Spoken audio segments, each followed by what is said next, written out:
Il était déçu. Depuis le 16 décembre 2020, Delphine Jubilard reste introuvable. L'infirmière de 33 ans a disparu à Cagnac-les-Mines dans le Tarn, sans laisser de traces. Malgré une enquête qui se poursuit, aucun élément n'a permis de découvrir ce qu'il a pu lui arriver ni même si elle est toujours vivante.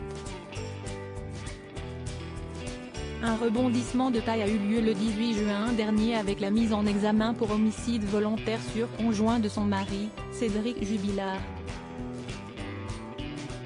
Incarcéré depuis, le père de famille ne cesse de clamer son innocence.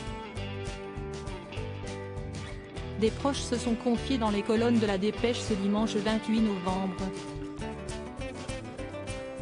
Ils ont fait de nombreuses révélations concernant l'état d'esprit de Cédric Jubilard.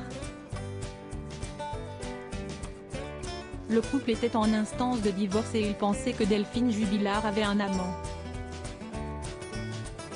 Il ne parvenait pas à la reconquérir et a donc pris l'initiative de s'inscrire sur un site de rencontre. En description, il avait indiqué « père de 2 monstres, divorcé et déçu de la relation ». De simples mots qui en disent long concernant son état d'esprit et son ressenti face à cette séparation. Il était très mal. Très amoureux de son épouse, Cédric Jubilard avait beaucoup de mal avec cette séparation. Delphine, c'était son amour de jeunesse. Dès 18 ans, il en était amoureux et leur mariage, en 2013, a été un intense moment de bonheur, a confié un de ses proches. Ainsi, lorsque tous deux ont pris la décision de se séparer, le père de famille l'a très mal vécu.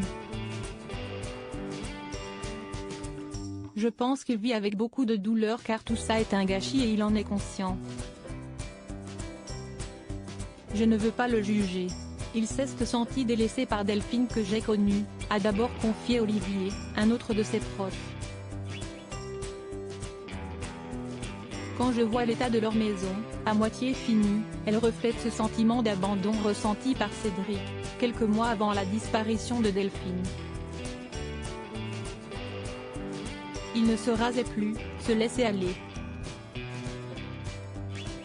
Il n'était pas bien dans sa peau, a-t-il poursuivi avant d'ajouter, je l'ai vu amaigri, il n'avait plus envie de faire des efforts. Cédric se sentait seul. Et concernant les menaces de mort faites à la jeune femme, ça ne veut pas dire grand-chose. Ce sont les gens qui souffrent qui finissent par proférer ce type de mots. Il devait être très malheureux de cette situation, de voir que Delphine, qui était entourée, ne faisait plus attention à lui, a-t-il conclu. Cédric Jubilard, était-il un père violent avec ses enfants ? Parmi les nombreuses confidences, les proches de Cédric Jubilard ont évoqué son éducation avec ses 2 enfants. Il était très ferme, ont-ils d'abord indiqué. Et concernant les fessées, il pouvait quelquefois gronder Louis en levant la main mais c'était pour lui inculquer une discipline et des règles à table, ont-ils précisé avant d'expliquer que ce n'est pas quelque chose de grave. Étant jeune, il recevait lui-même des fessées comme tous les gamins un peu turbulents à l'époque. Cédric s'occupait de ses enfants avec autorité, ont-ils conclu.